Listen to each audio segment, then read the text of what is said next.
النهاردة هنعمل مع بعض أسهل طريقة لعمل النجف أو الشابوهات، وكمان لعشاق الستايل البوهيمي. تعالوا لما نروح نشوف مع بعض. زي ما انتوا شايفين، أول حاجة هنحتاج طبق بلاستيك، وطبعا هيبقى على حسب الحجم اللي انت محتاجاه. بعد كده هنجيب قماش الخيش وهنبدأ نغلف بيه الطبق بالشكل اللي انتوا شايفينه ده. هنغلفه وبعد كده هنقص الزيادة اللي معانا، وهنجيب حبل الخيش. يفضل السمك بتاعه يكون 8 مللي، هيبقى أفضل.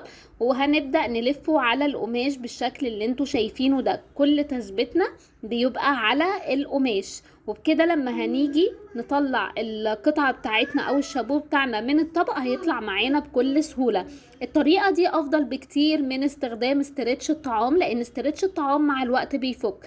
هنا بقى جبت القطعة دي وهي المهمة عندنا، اللي هنعمل بيها مقاس النجفة بتاعتنا. القطعة دي اللي بتبقى متركبة في الدلاية او في النجفة، بناخد بيها المقاس علشان نسيب الفراغ اللي احنا هنركب منه الشابو بتاعنا في النجفة بتاعتنا.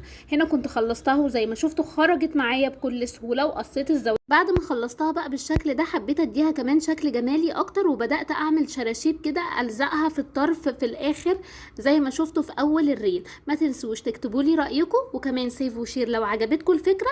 انتظروا الريل الجاي، هيبقى بطريقة تثبيت الشابو في النجفة.